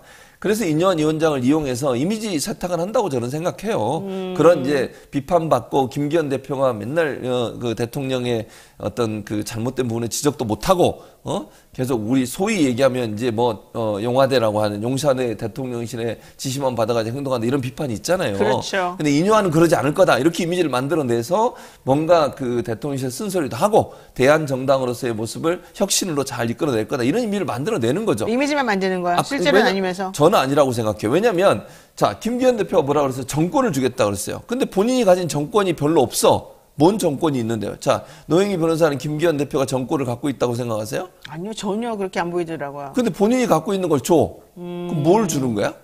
공기를 줬나? 사랑을 줬나? 뭘 줬지 진짜? 아무 생각도 없었네. 못한다니까요. 그러니까 보세요. 자, 단적인 얘가 아까 얘기했던 거예요. 노영희 변호사가 뭐라 그랬어요? 12구 참사 추조식에 왔어요. 네. 오면서 뭐라 그래? 개인 자격으로 왔다. 그러니까 불의의 사고에 대해서 그러면요. 대통령은 그렇게 추도해서 얘기하고 그리고 개인 자격이라는 얘기 거기서도 했고. 근데 네. 그런 얘기를 왜 했겠어요? 대통령실이나 저는 당에서 압박이 있었을 거라고 생각해. 그게 없이 그 사람이 그렇게 얘기했겠어요? 만약에 본인이요 진짜 올 마음이 있었으면 네. 그 사람들이 뭐라 하든 나는 국민의힘 혁신위원장 입장으로 왔다. 그리고 내가 발언도 하겠다. 그러면서 국민의힘 의원들 안 오는 거 대단히 잘못됐다. 그렇게 말을 못하는 분위기였나 봐요. 그렇죠. 그러면 그 사람이 정권을 갖고 있다고 볼 수 있겠냐는 거예요. 제 말은. 정권을 갖고 있지 않다는 반증이다. 당연하죠. 진짜 똑똑하다. 제가 똑똑한 왠지 알았어요? 똑똑해요, 저 평가돼 있어, 내가 평론계에서. 그러네. 특히 매부쇼에서 이것들이 나를 무시하고 채우기. 나는 그게 컨셉이 아니라 진짜인 줄 알았는데. 아니에요. 그러니까 컨셉이군요. 본인은 제가 볼 때 그런 네. 마음이 있을까. 5.18 묘지도 갔다 왔어요. 아시죠? 인연. 그렇죠. 예, 인연 근데도 씨. 사실은 이게 본인이 저 적극적으로 하는데 만약에 본인이 정말 강단 있게 한다면요. 당에서 무슨 얘기를 하든 대통령이 무슨 얘기를 하든 딴 얘기를 해야 돼. 그건 네. 아니다. 네. 와서 혁신위원장이 나는 혁신위원 자격으로 여기 왔고 혁신을 위해서는 예를 들면 대통령도 12구 참사 네. 유가족들 만나야 된다. 네. 이런 얘기를 할 수 있어야 돼요. 하냐고요. 그러니까 제가 볼 땐 그래서 제가 이미지 세탁용으로만 쓰이는 분이다. 그냥 이용당하는군요. 예, 그분도. 그러니까 본인은 뭐 아는지 모르는지 모르겠는데 저런 식으로 하면요 혁신이 뭐가 이루어지겠어요. KT23님께서 오늘 돈진봉 왜 이렇게 예리하죠? 원래 전혀 예리했어요. 몰랐는데요. 이러고요. 무슨 말씀이세요? 고양이가 지구를 구한다님은 최 교수님 2번만 똑똑했으면 나라가 바뀌겠습니다. 대단하십니다. 자, 박미영님 후원 감사드리고 팡이님들도 후원 감사드립니다. 색깔이 바뀌고 있네. 노란색인데 다 주황색으로. 중요한 건 이 후원금 얘기를 아까 최진봉 교수가 본인은 못 가져간다고 생각하겠지만 당연하죠. 우리는 베이비박스에다가 저희들이 이걸 그렇습니까? 하잖아요. 좋은 데 그럼 쓰고 열심히 있어요. 하세요. 그건 몰랐어요. 네, 나는 왜 몰라요? 우리 방송 그렇게 많이 나누고. 그런 진짜 뭐 애정이 별 없어. 관심이 없어요. 그러니까 나는 토마토에서 다 가지고 그런 줄 알았어. 우리는 그런 거 가져가지 않습니다. 우리 방송국에서는 아이재단이라고 이 네. 미혼모 아이들을 도와주는 좋습니다. 그럼 그런 열심히 재단이 있어요. 쏘세요. 예. 쏘셔야겠네. 서명자님이 이 와중에 핑크색으로 또 하트 뿜뿜 5만 원짜리 또 보내셨는데 감사합니다. 이렇게 사실 올라온 것도 처음이에요. 우리 방송에서 이렇게 슈퍼챗 릴레이가. 다 나 때문이야. 초록 물고기님 때문이지 왜 뭐, 본인 때문이야. 이 사람이 초록 물고기님이 10,000원을 2번 쏘시면 릴레이 합시다 해갖고 된 거잖아요. 아니 시청자 여러분 이게요 나의 공적을 뺏어가는 노영이의 나의 뭐라- 공적을? 알았어요. 네. 저희 인정해드릴게요. 네, 이 공적을. 알겠습니다. 최진묵 교수가 공적 1위입니다. 네, 보통 감사합니다. 마약사범들이 공적을 썼습니다. 이렇게 상선을 고발하면서. 그거 들으셨어요? 국정원에서 마약 사범 만들어가지고 체포한 거? 야, 진짜 진짜요? 모르셨어요? KBS 단독으로 이게 웃기는 건요. 언제 다른 나온 언론은 얘기예요? 보도를 안 언제 해요. 나온 뭔 얘기예요? 내용이냐면요. 이게 국정원 그 정보원이 있잖아. 네, 국정원에서 정보원. 정보원이 있는데 이 정보원한테 전화를 한 거야. 국정원 그 언제 얘기해요, 그러니까? 최근에 얘기예요. 엊그제 얘기. 화내지 말고 예쁘게 네, 말해요. 그것도 화나는 얘기야. 국정원이 전화해서 자기 정보원한테 야 이거 건수 하나 올려봐라 이런 거예요. 그러니까 이 사람은 이제 정보원이니까 세상에, 국정원에서 건수 올려라? 활동비도 지원받았던 사람이래. 정보원이 활동원이야. 활동비 국정원 직원 지원받아. 아니고. 근데 이 사람이 이제 직원은 아니고. 직원이 이제 그 정보원한테 얘기한 거야. 그러니까 정보원 입장에서는 뭔가 건수를 만들었는데 건수가 없어. 그러니까 예전에 무슨 뭐 그 관리 목록 있나 봐요. 그 마약 사범 전에 있었던 마약 사범 관리 목록. 그 중에 한 명을 찍은 거야. 누군지도 몰라. 근데 그 사람은 커피숍 운영하는 사람이야. 그 주소를 필리핀에 있는 마약 조직한테 전화를 한 거야. 야, 이 주소로 마약 하나 보내. 어머. 필로폰 보내. 그래가지고 그 피규어 2개 안에다가 필로폰을 숨겨가지고 보냈어요? 보내고 송장 있잖아요. 네. 송장을 찍어서 이 정보원한테 보내. 그러니까 이 정보원이 국정원 직원한테 이 송장을 보내. 그리고 국정원 직원이 세관에 전화해서 이렇게 오는 주소에 있는 사람 마약 들었으니까 체포해. 그래서 그 사람이 그냥 마약 자기가 주문한 것도 아니고 정보원이 주문한 거를 예를 들면 그게 노영이라면 얼마나 억울하겠냐고. 와. 그게 밝혀졌어요. 그래도 밝혀졌으니 다행이네. 밝혀졌으니 다행이지. 대단하네. 근데 이거를 밝혀지고 나서 6일이나 있다가 풀어줬어. 왜요? 밝혀져서 그 나도 그걸 모르겠어. 왜 그러는지. 검찰이 왜 그러는지. 검찰이 안 풀어준 거였어요? 검찰인지 경찰인지 헷갈려요. 어쨌든 둘 중에 하나야. 야, 나 그럼 전부 다 짜고 치는 거잖아요. 그러니까요. 있을 수가 있는 일이에요? 그러니까 실적 올리기 위해서 그렇게 하나 있을 수가 없는 영화 같은 얘기잖아요. 그런 거 진짜 영화네. 그 커피숍 하는 사람 얼마나 억울하겠냐고. 자기는 주문도 안 했는데 자기 이름으로 주문이 돼 있고 이거 그게 오게 되고. 그 커피숍 하시는 분 저한테 연락하시면 제가 국가를 상대로 손해배상 청구 소송 제가 해드리겠습니다. 아니 이건 정말 나라가 진짜 한 사람을 범죄자를 만들려고 맞아요. 범죄자들하고 짜고 친 거잖아요. 국정원이 게다가 그렇게- 국정원이랑 검찰이 지금 여기 지금 근데 때리는 거 아니에요? 잘 보세요. 그러면 왜 국정원이 그렇게 열심히 해요? 제가 네. 이제 추측을 해보면 마약과의 전쟁을 누가 선포했냐고. 한동훈 기억나시죠? 장관님 때문이에요? 그렇게 얘기 안 했습니다. 우와 설마 한 장관님이 아니, 이렇게 저는 똑똑하신 그렇게 분이 얘기한 적이 없다니까요. 내가 그렇게 얘기했어요. 우와. 본인 입으로 한동훈 얘기를 꺼냈잖아요, 지금. 또 갑자기 왜 이래요? 정말 사람이 진짜 잘 나가다가 이러네. 나가다가. 자, 어쨌든 그런 상황이에요. 가을 하늘님께서 최진묵 교수님 화이팅입니다 하셨고요. 서명자님, 우와 너무 감사드립니다. 이거 정말 꼭 해야 되는 주제가 있어요. 한 개만 그래요? 물어보겠습니다. 네, 빨리 합시다. 지금 이동관 방송통신위원장 해임 사유를 네. 더불어민주당에서 구체적으로 좀 적시를 하면서 탄핵 얘기하고 있습니다. 6가지가 해임될 이유가 있다 이러는데요. 하나가 부당 노동 행위로 대법원에서 벌금형이 확정된 최기화 EBS 감사 여기 그냥 넘어간 거. 또 방통위가 공영방송 보궐이사나 감사를 검증 절차 없이 임명한 거. KBS 이사회에서 이사회 규정을 위반한 사장 선임이 자행이 됐고 노조에 의해서 고발이 됐지만 이를 방치한 거. 권태선 박문진 이사장이 법원 판결로 돌아올 수 있는 가능성이 있음에도 불구하고 여권의 김성근 이사 임명을 강행해서 박문진 이사진 인원을 초과하는 법 위반 사태를 만들어낸 거. 뉴스타파가 방송심의위원회의 심의 대상이 아닌데 심의 대상이 된다는 내용만 보고를 해서 대통령에게 의도적으로 허위 보고서를 작성한 거. 특히 대통령과 관련해서 이 방심이 심의 대상이 아니라는 내용을 누락한 거예요. 일부러 싹 빼버리고. 또 민간 독립기구인 방심에 대해서 직권을 남용한 거. 이거 엄청나네요. 어마무시한데요. 이거 어떻게 보십니까? 저는 탄핵에 들어가야 된다고 생각해요. 탄핵돼야 된다? 네, 저는 그렇게 봅니다. 그러니까 이동관 방통위원장이 지금까지 했던 행동이나 지금도 말하고 있는 내용을 보면요. 네. 가짜뉴스 허위조작 정보라고 얘기하면서 그걸 때려잡기 위해서 여러 가지 방법들을 쓰고 있고 그렇죠. 언론사 장악을 위해서 사장 바꾸기 위해서 이사회를 바꾸고 이사회 구성을 그리고 나 사장을 바꾸고 지금 KBS는 그렇게 진행되고 있고 MBC는 지금 법원에서 제동이 걸려가지고 하지 못하는 거예요. 어제 발표 내용 보셨습니까? 박문진 권태선 이사장에 대해서 법원이 일단 그걸 기각을 했잖아요. 네. 기각인가? 인용을 한 거지, 인용. 그렇죠. 인용을 한 거죠. 인용한 걸 검찰이 방통위가 다시 항고를 했어요. 그것도 기각됐어요. 그러니까 여기서 말하는 인용이라고 하는 것은 이제 그 권태선 이사장이 그 지휘 집행정지. 그러니까 이사장 자리에서 물러나라라고 하는 그런 것이 잘못됐다. 일단은 본안 판결 나올 때까지 내 위치를 그대로 유지하게 내버려둬라. 그렇죠. 신청을 한 거예요. 그 집행 정지를 신청한 맞아요. 거예요. 그랬더니 이걸 법원이 받아들였어요. KBS는 그거 유사한 사례에서 아니라고 해가지고 안 받아들여줬고. 그렇죠. 그래서 근데 어쨌든 있잖아요. MBC에서 받아줬는데도 네. 거기에 대해서 이제 방통위가, 불복을 하고 네. 검찰이 항고를 하고 난 다음에 방통위가 항고를 했죠. 방통위에서 항고를 하고 난 다음에 네.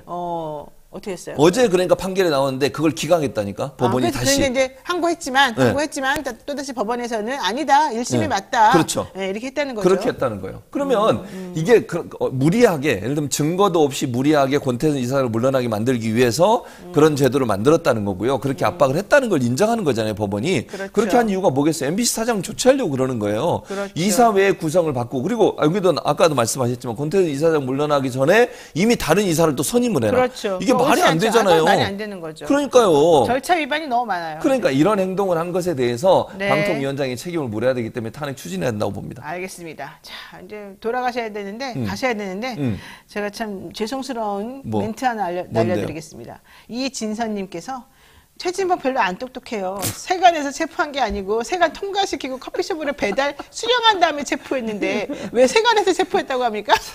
세관에 알려줬다 그랬지. 꼬투리 너무 속이 잡는 시원하다. 아니 말꼬리 잡는 거는 노영이하고 비슷하네. 너무 어머 저 안 그래요? 너무 속이 시원하네요. 네, 이 진선이 얼굴을 꼭 보고 싶습니다. 김생영감님도 내가 감사합니다. 기억하고 있을까 이 진선님. 김생영감님도 감사합니다. 오늘 여기까지 해야 될 것 같습니다. 네. 고맙습니다. 감사합니다. 네, 노영의 뉴스 인사이드 함께 보고 계시죠? 최진무 교수하고 너무 저희가 또 웃으면서 또 이 상황을 좀 비아냥거리면서 얘기를 한번 해봤습니다. 너무 감사드리고 잠시 기다리시면 배프의 추억 하겠습니다.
네, 앞에서 광고 보셨던 것처럼 저희 뉴스토마토가 정기 구독 캠페인을 시작합니다.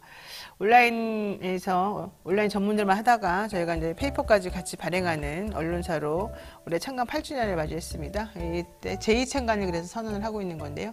지난 2월 타블로이드 판형 변경, 데스크 실명제, 영상 뉴스 강화 등 새로운 시도를 선보이고 있습니다. 최근에는 더 많은 독자를 만나기 위해 또 새로운 판을 저희가 준비를 하고 있습니다. 이번 기회에 뉴스토마토 구독하시는 분들께는요, 통통물 30% 할인, 토마토 계열사 컨텐츠 70% 할인 등 다양한 혜택도 주어지고 있습니다. 자세한 것은 유튜브 제목 아래 더보기란이나 라이브 채팅창 맨 위에 캠페인 참여 방법을 참고하시면 됩니다. 노영의 뉴스인사이다와 더 오래 함께하는 방법, 유쾌하게 아침을 시작하는 방법, 참 언론으로 이 대한민국에서 이 척박한 상황에서 살아남을 수 있게끔 우리들에게 힘을 주는 그런 방법, 바로 여러분들의 구독과 사랑입니다. 뉴스토마토가 야심차게 준비한 구독 캠페인에 영친 여러분들의 많은 참여를 부탁을 드리겠습니다. 자, 그리고요, 이제 베프의 쪽 본격적으로 한번 시작해 보겠습니다. 배상훈 프로파일러 어서 오십시오. 안녕하세요. 네, 배상훈 프로파일러가 좀 전에 최진무 교수가 얘기했던 거 관련해서 부연 설명하실 게 있다고, 네, 설명 좀 들어볼까요? 원래 국정원이나 이제 정보기관에서 망원이라는 걸 운영을 하는데 뭘 운영해요? 망원. 정보원을 망원이라고 부르는데요. 아, 이제 보통 그 망원들은 기존에 그 전과를 가진 사람들입니다. 그렇죠. 그리고 우리가 범죄도시의 그 외국판 2나 3를 보면은 바깥에서 경찰이나 이런 사람들은 정보를 제공해 주는 사람이 많지 않습니까? 네. 보통 그런 형태의 성과를 내죠. 근데 거꾸로 되는 경우도 있습니다. 침투를 시키는 경우도 있고 아니면 애초에 플리바게닝을 통해서 이렇게 확보하는 경우도 있고 다양한데 그런 애들 중에서 이제 마치 자기가 국정원 직원인 것처럼 사기치고 다니는 애들도 있고 별의별 종류가 많습니다. 그렇군요. 근데 이제 이 경우는 무슨 경우냐면 실적을 좀 내라고 위에서 쪼니까 이 망원이 그러면 외국에 이 마약 전과자 파일 좀 달라라고 해서 그 중에 하나를 찍은 거죠. 만만한 사람을 찍었는데 그 사람은 예전에 마약을 했었지만 지금은 착실하게 사는 사람입니다. 네네네. 이렇게 해서 말하자면 그 사람한테 외국에 있는 자기가 아는 마약 조직한테 보내라라고 해서 그래서 그것을 이제 인천세관 특사경들이 덮치도록 이렇게 조작을 한 거죠. 세상에. 그래서 인천지검에서 이 사건을 기소를 했는데 네. 서울 서부지검에서 다른 루트로 확인해 보니까 이게 그 원래 망원이라는 놈이 이상한 놈이니까 얘를 이제 무고와 향정으로 잡고 이제 구속해서 수사를 해내려고 했잖아요. 네. 그러면 원래 피해자는 네. 공소 기각을 해. 커피숍 사장이, 예. 그러니까 우리가 편하게, 예. 자, 커피숍 사장이 피해자예요, 원래는. 피해자, 예. 예, 그 사람은 마약을 했던 전과는 있지만 현재 착실히 살고 예. 있어요. 근데 그 망원이라고 하는 사람에게 이 국정원에서 야, 네가 좀 조작해봐 예. 라고 해가지고 지금 피해자가 됐어요. 예. 그랬더니 오히려 서부지검에서는 이 망원이라는 놈이 이상하다. 아니요, 서부지검에서는 제대로 수사를 한 거죠. 그러니까 수사하면서 네. 망원이라는 사람도 이상하다. 이상하죠, 예. 그러니까 이 사람 무고한 거 아닐까? 이렇게 예. 생각을 해가지고 하고 네. 그다음에 그 커피숍 사장에 대해서는 또 그 원래 했던 인천세관인가요? 인천세관 그리고 인천지검에서 기소를 했죠. 인천지검에서 그 사람을 이제 기소하려고 그러고, 그러니까 한 군데서는 제대로 지금 이 사람을 예. 잡긴 잡았고 한 군데서는 피해자를 또 잡은 거예요. 두 그렇죠. 건이 지금 돌아가고 있었는데. 그래서 인천지검에서 대검찰청에 이제 올라간 거죠. 두 개가 올라갔겠죠. 그렇죠. 인천지검, 너네 그 피해자가 네. 이 사건 이러니까 공소를 풀어라. 그렇지, 그래야지. 네, 그게 맞는 거 아니냐 네. 그랬더니 인천지검에서 좀 더 보자라고 지금 버티고 있는 상태. 버티고 있군요. 있고, 그래서 서부지검은 자기들은 좀 황당한 거죠. 제대로 수사를 해갖고 이게 이런 그 망원. 얘가 뭐 무고한 건데. 그렇죠. 그러니까 이게 좀 어정쩡한 상태인 겁니다. 근데 지금. 제가 보기에는 더 웃긴 거는 이 망원이라는 사람에게 시킨 국정원 그 사람들 지금 사실은 징계 받아야 되는 거 아니에요? 이건 그래, 함정수사도 아니고 뭐예요 도대체 이게? 그래서 이제 KBS 기자가 네. 국정원에 질의를 한 거죠. 어떻게 된 거냐? 시켰냐 그랬더니 우리는 모른다. 자발적인 참여다라고. 와, 야. 자발적인 정보 제공이고 우리와는 무관하다. 아니 자발적인 정보 제공해가지고 그 사람이 얻을 이익이 뭔지 모르겠지만 네. 그렇다고 조작까지 해서 할 필요가 있겠어요? 그거는 네. 어떤 정식으로든 간에 압력을 받았으니까 그 그렇죠. 사람이 꼭 뭔가 예. 해줘야 되겠다, 실적을 올려줘야 되겠다 이 그렇죠. 생각을 했겠죠. 그래서 근데 어쨌든 국정원은 오리발을 내밀고 있는 겁니다. 우리는 모른다. 야, 그럼 국정원도 치사하네. 자기네가 시켜놓고 돌봐주지도 않아요? 근데 이제 어쨌든 그 상황에서 중간쯤 되면은 좀 어차피 또 돌봐줄 거예요. 나중에 또 돌봐줘요? 어차피 또 써야 되니까. 아유, 야. 정보원이라는 게 그렇게 쉽게 확보되는 건 아니거든요. 그러니까요. 예. 근데 이런 식으로 행동한다 그러면은 누구도 그 상황을 믿을 수 없을 것 같은데 그렇죠. 사실 다 웃기는 상황들이네요. 말도 안 되죠. 우리가 시체 말로 다 예. 웃기는 짬뽕 이런 말 많이 하는데 진짜 이상하네요. 국정원에서 이제 보시면 아시겠지만 얼마 전에 뭐 외국에서 들어오는 마약에 대한 거를 상당히 성과를 냈다라고 계속 저기 언론에 많이 났는데 그랬죠. 그게 이제 제대로 된 수사 과정인지에 대한 검토가 필요하다는 겁니다. 이 에피소드는 왜냐? 그냥 그걸 믿으면 안 된다. 이 얘들이 이렇게 쉽게 말하면 이렇게 할 수도 있는 겁니다. 어떻게 했냐면 네. 필리핀이나 동남아에 있는 조직을 이렇게 저기 해갖고 야, 한 300km만 보내봐. 우리가 알아서 여기서 문짝을 뜯든 뭐 알아서 할게. 라고 하면은 뜯어보고 저기 카메라 찍고 딱딱 하니까 오와 대한민국 세관 뭐 국정원 뭐 검찰 대단하네. 오우 실력 최고네. 근데 사실 그게 원래 좀 이게 이상할 수 있다는 거예요. 그 사건이 그렇다는 얘기가 아니라 그러니까 이거를 지금 이 사건에서의 이 국정원의 망원 운영이라든가 외국에서의 일종의 이런 공작이라는 것이 네. 검증이 안 되고 관리가 안 되니까 도대체 어디까지가 진실인지를 모르겠다는 거예요. 생각해 보시면은 뽕이 300kg가 넘게 들어오는데 뽕이 예. 그거는 우리나라 1년의 수요보다 더 많을 수도 있습니다. 그렇네요. 근데 그걸 어떻게 한꺼번에 들여올 생각을 했을까? 그게 이상하다는 거예요. 근데 그걸 아무도 어떤 언론도 문제제기 안 하고 또 어떤 전문가라는 사람들도 문제제기 안 해요. 왜냐하면 대부분 마약 관련된 건 친정부 아니면 친경찰, 친검찰 쪽에 밥을 먹고 사는 사람들이 많기 때문에. 네. 근데 저는 사실 의문을 갖는 게 그런 거예요. 그렇게 갑자기 많은 양을 외국에 있는 조직애들이 미치지 않고서 보내지 않습니다. 그게 한두 푼이 아닙니다. 이게 소위 말하는 이게 조금씩 보내면서 루트가 확인돼야 되는 거지. 그러니까 참 이렇게 얘기하면 또 이제 그 검찰이라든가 마약 수사하는 애들이 저를 싫어하죠. 왜? 아니 잘한 것도 왜 이렇게 욕을 하느냐 그런 얘기를 하는 겁니다. 이게 좀 웃긴 얘기입니다. 이게 디즈니 플러스에 요즘에 지창욱 씨 주연의 최악의 최악의 악이라고 하는 그런 프로그램이 있어요. 이제 예. 끝났어요, 그거 사실은. 예. 끝났는데 그걸 보게 되면 이 경찰 부부 중에 이제 남편인 지창욱 씨가 어떻게 마약 조직에 숨어 들어가서 그 그렇죠. 범죄를 하게끔 부추기고 그 조직을 이제 분탕질시키는지 그렇게 다 나오는데 그걸 보다 보면은 야 이거 진짜 이상하다 이런 느낌을 솔직히 많이 받았거든요. 근데 그렇죠. 지금 이 사건이 딱 그 사건하고 유사하네요. 그러니까. 이렇게 말하고 있습니다. 나무님께서 자신이 범죄자를 잡아놓고 풀어주고 연합하자 뭐냐 이게 개그입니까? 이러고 TYW님 간첩도 만들고 마약사범도 만들고 개탄스럽네요. 네, 딱 그겁니다. 네. 그분 말씀이 여태까지 수십 년 동안 국정원이 예전에 안기부 아니면 네. 중정애들이 그렇게 예전부터 해왔습니다. 그러니까요. 게다가 배동호님 제2의 유호성 사건을 만들고 있나 봅니다. 그게 일상화된 겁니다. 걔네들한테는. 세상에. 그러니까 그 조작이라고 생각하지도 않는 거예요. 왜냐하면 그러겠죠. 성과가 필요하면 해외 파트가 좀 밀린다 싶으면 약간 좀 만들어서 이렇게 지금 뭐 국정을 얘기하는 게 아니라 네. 그렇게 많이 해왔기 때문에 별로 그렇게 도덕적인 불감증이 많죠. 그런가 보다. 자, 서울 서부지검은 이거 어제 저녁 뉴스인데 지난 8월 국가정보원 민간인 정보원 신분인 50대 남성 손모 씨를 구속 상태로 재판에 넘겼습니다. 이 손모 씨가 바로 그 망원이에요. 예, 그 그렇죠. 정보원이에요. 무고한 사람 2명을 마약사범으로 거짓 신고한 혐의 등인데 피해자들은 모두 구속됐고 이 가운데 한 명은 기소로 이어지기도 했습니다.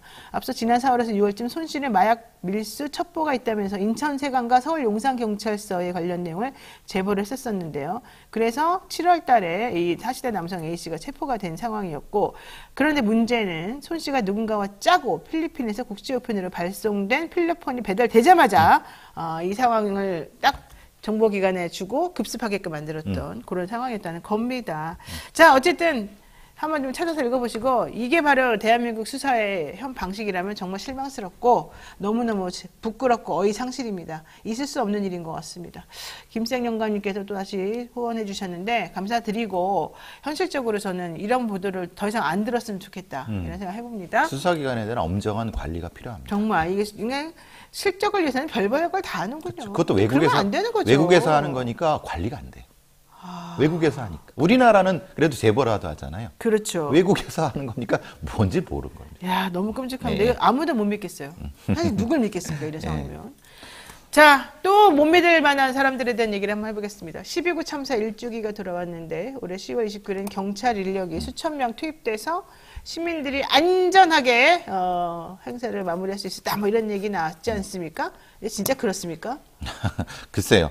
그러니까 이제 오세훈 시장이 그 전에 무슨 뭐 일종의 시뮬레이션 같은 걸 하면서 뭐 그걸 대비를 좀 한다고 했는데 다 각본을 짠 상태로 배우를 통해서 이렇게 세상에 안전사고가 그렇게 나는 게 어디 있습니까? 그게 무슨 말이야? 각본을 짜다. 그러니까 오세훈 시장이 그 12구 이전에 며칠 전에 그 이제 우리는 안전하게 대비하고 있습니다라고 해서 예행 연습 같은 걸 했어요.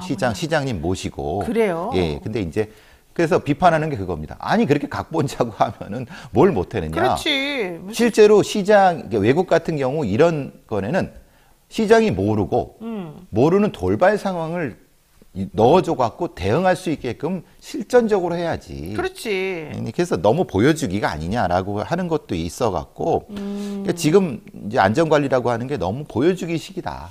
이게 말하자면은 그래서 더 안전해졌느냐 아니면은 뭔가 더 바뀌었느냐. 글쎄요, 그렇게 느낄 시민들이 어디 있겠습니까? 그러니까 시뮬레이션을 진짜 시뮬레이션처럼 하는 게 아니라 그냥 보여주기식 시뮬레이션. 각본대로 한 거예요. 각본대로 그냥. 예. 그게 뭐예요, 그게 도대체? 뭐 한 거예요, 그러면? 그래서 중요한 게 그거예요.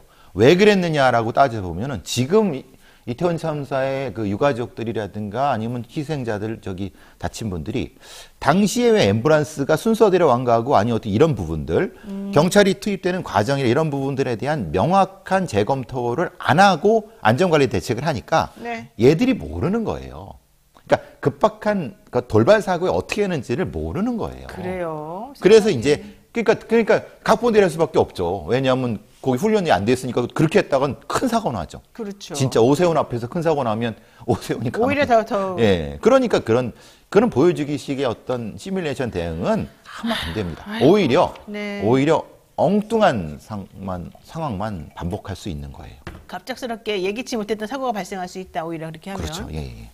자, 또 한동훈 장관 얘기를 또 안 할 수가 없네요. 뭐 마약 얘기도 그랬지만. 우리가 한동훈 빠입니까? 왜 한동훈 얘기 이렇게 많이 하죠? 아니 근데 요즘에 계속 이슈가 나와요. 가석방 없는 무기요. 우리 스토커로 신고당해요.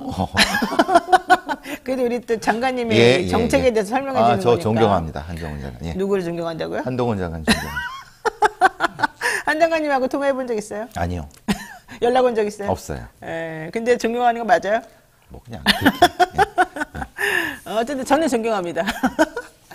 가석방 없는 무기화 선고를 가능하게 하는 형법 개정안 30일 날 국무회의를 통과를 했습니다. 법무부 이 개정안을 국회에 제출하겠다라고 하지만 제가 봤을 때 이거 상당히 문제가 있습니다. 물론 그 취지는 충분히 동감하고 동의합니다만 이게 이렇게 졸속으로 마음대로 막 이루어지면 되는 게 아니에요. 게다가 우리나라는 지금 사형제도가 살아 있습니다. 이 상황에서 가석방 없는 무기징역 이거하고 지금 병치될 수 있는 것인가 이 부분에 대해서도 사실 따져봐야 되고 따져볼 게 한두 개가 아니에요. 근데 지금 그런 건 아무 그냥 없고 오로지 사람들 귀에 딱 꽂히게 가석방 없는 종신형. 봐봐 미국도 그러잖아. 한 사람이 잘못을 저지르면 몇백 년씩 살려야지. 현실적으로 그 말이 안 되는 거 뻔히 알면서도 이런 걸 한단 말이죠. 이게 아까 쇼 아니에요? 그렇죠. 그러니까 재반에서 인프라 검토라든가 아니면 법적인 부분 검토 봐주시면 되겠지만 실제로 현실적으로 사실은 하기가 힘든 거는 그런 겁니다. 지금도 강호수나 유영철 같은 사형수들에 대해서 관리가 너무 힘듭니다. 왜냐하면 왜 힘들어요, 그 사람들? 얘네들은 어차피 앞이 없는 애들이니까 사고 치고 해도 교도관들이 쩔쩔쩔 맵니다. 그러면 가석방 없는 종신형으로 들어오면 얘네들을 어떻게 관리할 것인가? 아니 근데 내가 얘기 들어보니까 실제 사형수인데도 사형 안 나가기 뻔히 아니까 이 사람들이 그 아이의 교도소에서 왕노릇을 하고 있대요. 구치소에서. 예. 그러면 가석방 없는 종신형으로 하는 애들도 비슷한 게 될 거 아닙니까? 그렇게 되겠네. 어차피 난 못 나간다. 네. 그러면 거기에 대한 소위 말하는 개호 관리의 네. 매뉴얼이라든가 그에 맞는 인력이라든가 아니면 시설 같은 경우는 어떻게 할 것인가에 대한 그렇죠. 얘기를 해야죠. 그런 거 없이 이걸 해버리면은 그 감당은 다 애꿎은 교도관들이라든가 아니면 그 지역에 있는 교도소의 주민들이 더 뒤집어쓸 수밖에 없는 거예요. 아니 근데 한동훈 장관이 지난번에는 또 사형수들 전국에 있는 사람들 막 네. 모았잖아요. 그렇죠. 그것도 왜 그렇게 모은 거예요? 그러니까 이제 그것도 보여주기죠. 그것도 보여주기죠. 네, 이제는 풀어놨을 겁니다. 왜냐면 한 달 이상 못 놓거든요. 못 모으잖아요. 그러니까 그래놓고 이제는 풀어놔서 할 게 없으니까 다시 네. 종신형, 그 가석방 없는 무기형 이거 지금 내놓은 거 아니에요? 그렇죠. 그러니까 좀 관련된 사안에 대해서 차분하게 검토하고 토론과 논의를 통해서 대안을 찾아야 되는데 그런 거 없이 툭 던져놓고 감당은 밑에 사람한테 하라. 이건 사실 말이 안 되는 거고.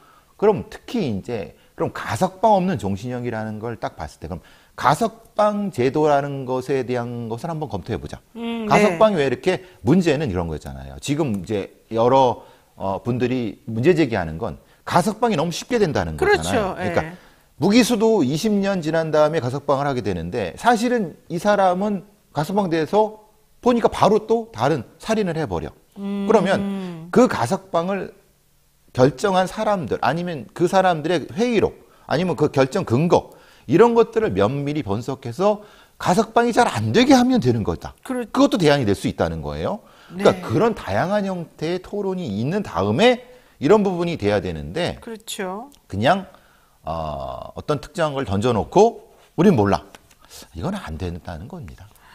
아 정말 답답한 일이 너무 많이 벌어지고 있고 요즘에 또 정말 황당무계한 사건이 많이 벌어지고 있는 것 중에 하나가 펜싱 국가대표 남현희 씨랑 전청조 씨 얘기입니다. 여자랑 결혼한다. 이것도 황당무계했고 성전환자라고 알았다면서 임신했다고 또 본인이 생각했다는 것도 웃기고 왜냐하면 남현희 씨는 게다가 아기도 낳아본 성경험이 있는 여성이란 말이에요. 근데 이렇게 이해할 수 없는 뭐 그 사람 말에 무조건 다 믿었다는 식으로 나오는 것도 황당하고요. 더 황당한 건 이거예요. 원래 그 사람을 스토킹법으로 경찰이 체포해 갔다가 1시간 만에 풀어줬거든요. 그렇죠. 그런 다음에 어제 또 김포에서 잡혔다는 건데 사실은 남현희 씨랑 이 전청조 씨 간의 관계가 매우 의심스러운 게 그렇죠. 2월 달에도 알았다는 거잖아요. 이 전청조 씨 상황에 대해서. 전청조의 주장대로라면. 그랬는데 결과론적으로는 남현희 씨의 빚이 1억 4천인가 있었다는데 그 빚도 다 전청조가 갚아줬고 펜싱클럽 회장이라는 사람도 다 전청조 씨에게 남현희 씨가 소개해줬다는 거고 그렇죠. 또 남현희 씨가 다니던 펜싱 아카데미에 유력한 사람들 뭐 재벌집이라든가 기업하는 사람들이라든가 이런 사람 되게 많았는데 그 학부형들도 전부 다 또 다 남현희 씨가 소개해주고 그랬다는 거예요. 정황상 그렇게 될 수밖에 없는 상황이었다.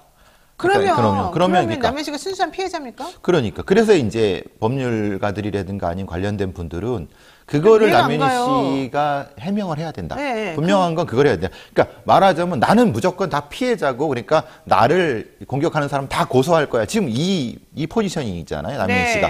저한테 그러면 안 되죠. 왜냐하면 충분히 자기 상황에 대한 설명을 한 후에 해야 되는데 실제로는 어떤 지금의 물질적 이득이나 이런 건 본인이 봤잖아요. 어쨌든. 그렇죠. 네. 그리고 나머지 부분에 대해서 주변 사람들은 막대한 피해를 봤잖아요.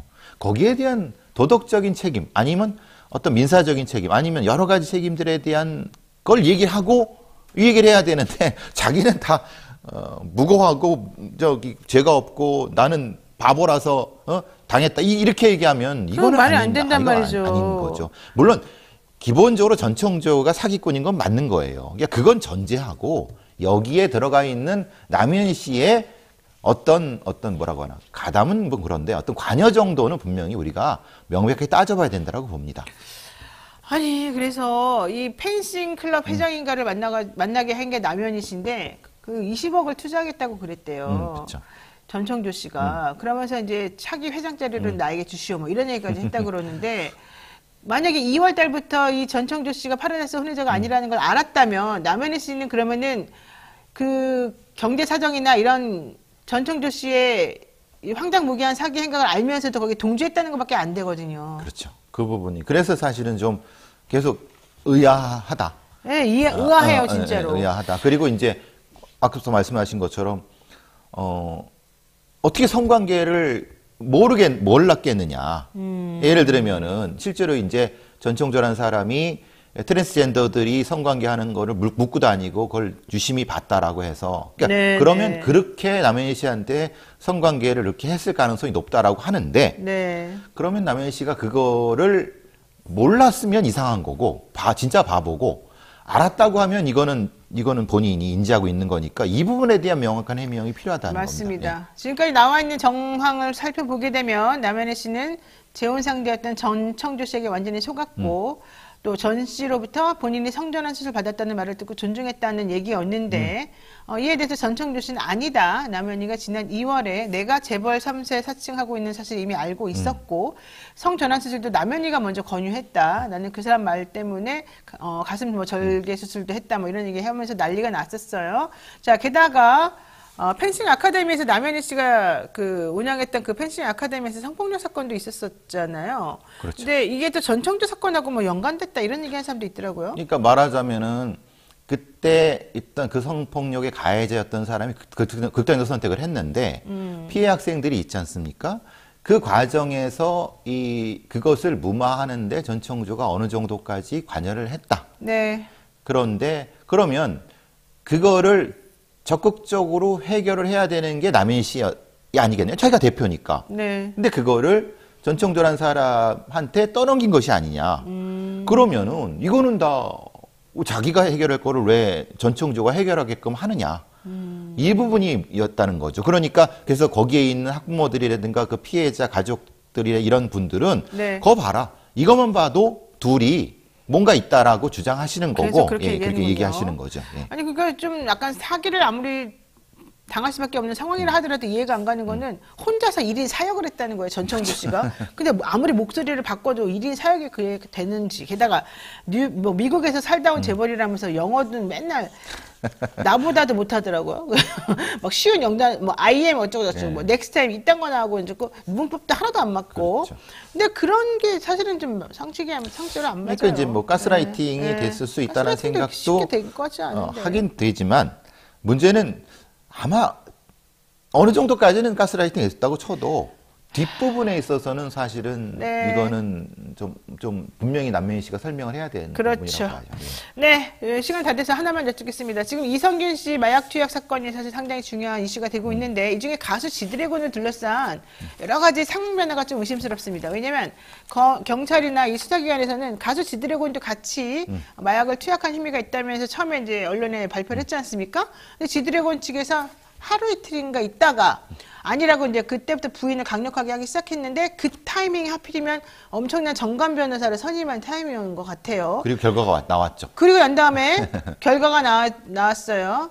그 영장이 기각됐죠. 네, 그 결과는 네. 영장 기각이라는 거고 더 황당한 건 경찰이나 이런 수사기관에서 뭐라고 얘기하고 있냐면 이성균 씨 마약과 지드래곤은 연관성이 없어 보인다. 이런 얘기를 지금 별개의 하고, 것이다라고 얘기를 별개. 해버리죠. 그리고 앞으로 추가 소환 같은 것도 없을 것이다. 거기에 뭐가 들어가냐면 그 새끼마담 실장의 도덕성에 대한 공격이 되죠. 그때부터 이제 또 실장에 대한 왜냐하면- 얘기 많이 나오고. 왜냐하면 3억을 받고 5천은 따로 받았는데 자기도 공격을 피해자라고 받았다라고 하니까 이 얘기가 전반적으로 흐름이 이제 묘하게 되는 거는 그 실장도 이상한 여자다라고 하는 느낌의 보도들이 계속 조금 나오기 시작하는 거예요. 실장한테 당한 거다. 예. 이걸 말하는 것 같아요. 그렇죠. 그러니까 그러면 결국은 이게 전형적인 방법이 아니겠느냐. 지금 문제는 그 실장의 진술이 핵심인데 실장의 도덕성과 신뢰성을 뭉개버리면 결국은 GD나 이성균을 빠져나갈 구멍은 많습니다. 그러니까 그런 방식으로 뭔가 느낌이 계속 이상하다.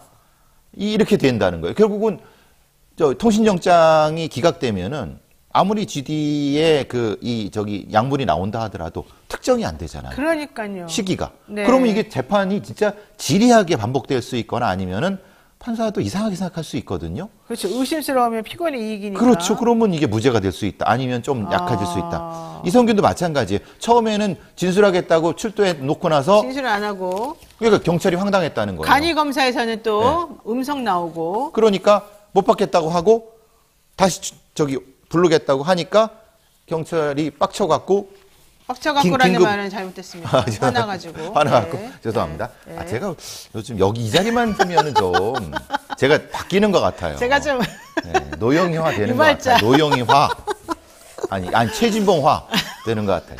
어쨌든 죄송합니다. 네, 어쨌든 좀 그런 부분에 설명이 네. 필요할 것 같다는 생각이 듭니다. 그리고요. 지드래곤은 예전에 기소유예 처분 받은 적이 있어요. 모르고 폈다 뭐 이런. 예, 맞습니다. 예. 다 연결이 되는 것 같고요.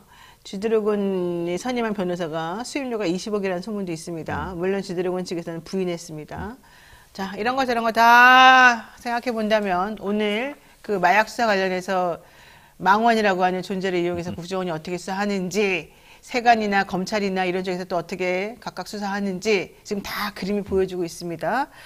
우리가 지금 정신 바짝 차려야 될 것 같고요. 이런 부분들에 대해서 좀 더 구체적인 그런 분석이나 이런 것도 좀 따로 좀 한번 해봐야 될 필요가 있습니다. 자, 오늘 여기까지 해야 될 것 같습니다. 배상훈 프로파일러님 고맙습니다. 감사합니다. 네, 믿을 수 있다 더 착한 보험 꼭 말씀드리고 싶습니다. 건강보험, 차량보험을 더 저렴하게 만나볼 수 있는 전문보험 클리닉 업체죠. 가족이나 친척, 지인에게 묻지마 보험 가입하신 분들, 이제는 그런 식으로 주먹구구식으로 보험 가입하면 안 됩니다. 보험은 더 이상 우리 상황에서, 우리 생활에서 뗄래야 뗄 수가 없는 금융 상품이고요. 또 금융 그 설계를 필요로 하는 그런 구조를 가지고 있습니다. 이 사회 살면서 보험 안 가입할 수가 없어요. 그렇다면 좀 더 현명하고 똑똑하게 가입하는 거, 나에게 정확하게 맞는 보험을 찾아내는 거, 이게 가장 중요하고요. 제일 중요한 게 전 요즘에 경제적인 부분이라고 생각합니다. 경제로부터 자유로워야지 사실은 본인이 하고 싶은 거 다 할 수도 있거든요. 나라를 믿어가지고 나라님이 알아서 해주겠지 했던 시절 다 지나갔어요. 이제는 본인 스스로가 경제관념을 정확히 세우고 공부를 해서 나한테 맞는 이 설계는 어떻게 해야 될 것인가를 알아내야 되는 거예요. 포트폴리오를 스스로 만들어내야 되는 거예요. 요즘에는 이 보험도 결국 포트폴리오의 한 부분이기 때문에, 그래서 저희가 이 보험 클리닉 업체하고 같이 손잡고 여러 가지 캠페인을 벌이고 있는 것도 있습니다. 자, 여러분들 1644-1236, 1644-1236, 010-76-1-3304 이쪽으로 연락하셔가지고 정말로 향후 나에게 몇십 년 동안 같이 가야 될 이 보험, 또 나뿐만 아니라 내 가족들도 어쩔 수 없이 어쨌든 이 상황하고 손잡아야 되는 이 부분에 대해서 좀 제대로 된 한번 공부를 한번 해보시고 현실을 좀 파악해가지고 정리해보시기 바라겠습니다. 24시간 언제든지 연락이 가능한 1644-1236 연락 한번 해보십시오. 네, 오늘 영친 여러분들하고는 여기까지 정리해야 될 것 같습니다. 내일은 김필성 조상호 변호사와 함께하는 이슈 삼합 있는 날입니다. 내일 뵙겠습니다. 고맙습니다.